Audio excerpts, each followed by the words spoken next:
पहाडको काखमा लुकेको समयले सजाएको सहर बनेपा। यहाँ आकाश शून्य प्यागोडा शैलीको मन्दिरभित्र विराजमान हुनुहुन्छ शक्ति र मातृत्वकी देवी चण्डेश्वरी। यो केवल ढुङ्गा र काठको संरचना मात्र होइन, बनेपाको धड्कन हो, युगौँदेखिको आस्थाको जीवन्त साक्षी हो। किम्बदन्तीहरूमा जीवित राजा आनन्द देवको दूरदृष्टिले यो उपत्यकालाई 7 सुन्दर सहरहरूको मालामा उन्यो। चण्डेश्वरीको पवित्र भूमि नजिकै उनले खडा गरे बनेपा, एउटा यस्तो नगर जसको जग देवीको कृपा र मार्गदर्शनमा तयार भएको थियो। यो सहर केवल राजनैतिक निर्णय थिएन, यो त देवी र भक्त बीचको अटुट सम्बन्धको प्रतिफल थियो। युग फेरिए, समयको चक्र घुम्यो, तर चण्डेश्वरीको महिमा अझै अक्षुण्ण छ। यहाँ कहिले जगजननी हुनुहुन्छ त कहिले भगवती, कहिले दुर्गा त कहिले चण्डिका। यी अनेक नामहरू एउटै शक्तिका विभिन्न स्वरूप हुन्, बनेपाका मानिसहरूको जीवनको आश्रय र प्रेरणाका स्रोत हुन्। भनिन्छ देवता र दानव बीचको महासङ्ग्रामको क्षणमा अन्धकारमाथि प्रकाशको विजयको प्रतीक बनेर चण्डेश्वरीको प्रादुर्भाव भयो। चण्डासुरको अन्त्यपछि निस्केको दिव्य ज्योति नै शिवलिङ्गमा परिणत भयो भन्ने विश्वास गरिन्छ। तर यहाँका मानिसहरूको हृदयमा एउटा फरक कथा पनि जीवित छ।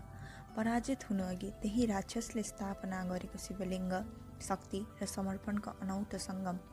काठमाडौँको श्वेत कालीसँग बनेपाकी चण्डेश्वरीको नाता केवल भौगोलिक दूरीले छुट्याएको छैन, यो त आमा र छोरीको जस्तो अटुट सम्बन्ध हो, जुन हरेक 12 वर्षमा श्वेत कालीको मुखौटा नाच बनेपामा ल्याइदा जीवन्त हुन्छ। यो सम्बन्ध बनेपाको सांस्कृतिक धरोहरको एउटा महत्त्वपूर्ण पाटो हो। नयाँ वर्षको पहिलो चन्द्रमा उदाउने बित्तिकै बनेपाको आकाश मात्र होइन, जनमन पनि उज्यालोले भरिन थाल्छ। यही बेला सुरु हुन्छ चण्डेश्वरी जात्राको भव्य तयारी।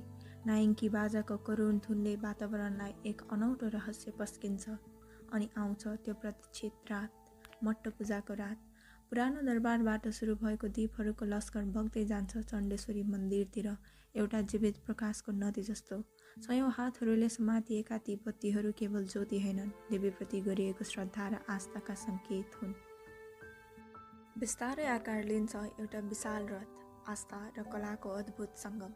मानन्दर समुदायको अथक प्रयासले यो काठको रथ देवीको दिव्य आसन बन्न तयार हुन्छ। अनि आउँछ त्यो पवित्र क्षण जब बहुमूल्य धातुबाट बनेको देवीको प्राचीन मूर्ति विधिपूर्वक रथमा विराजमान गराइन्छ। यो केवल मूर्ति स्थानान्तरण मात्र होइन, यो त बनेपाको मुटु धड्केको क्षण हो। भोलिपल्ट बनेपा सहर शक्ति र उत्साहको रङमा रङ्गिन्छ। हजारौँ भक्तहरू देवीको रथलाई आफ्नो काँधमा बोकेर सहर परिक्रमा गर्छन्। बाटोभरि श्रद्धा र प्रेमका फुलहरू बर्साइन्छन्। महिलाहरूले आफ्ना घरका झ्यालहरूबाट देवीलाई पूजा गर्छन्। यो केवल रथ यात्रा मात्र होइन, यो त बनेपाको एकता र सामूहिक शक्तिको प्रदर्शन हो। वकोटोलमा पवित्रताका प्रतीक 2 कुमारी कन्याहरूले देवीको स्वागत गर्छन्। अनि हुन्छ त्यो अनौठो परम्परा, कलन्द। बलिको मासुका टुक्राहरू भाग्यवादिनीहरूको हातमा पुग्छन्, वर्षभरिको सौभाग्यको कामना गर्दै। यो परम्परा डरलाग्दो देखिए पनि यसको पछाडि गहिरो आस्था र विश्वास लुकेको छ। जात्राको अन्तिम दिन देवीलाई सगुन चढाइन्छ र फेरि उहाँलाई मन्दिरको गर्भमा स्थापित गरिन्छ। वर्षमा केवल 2 दिन खुल्ने यो पवित्र ढोका फेरि बन्द हुन्छ, अर्को वर्षको प्रतीक्षामा।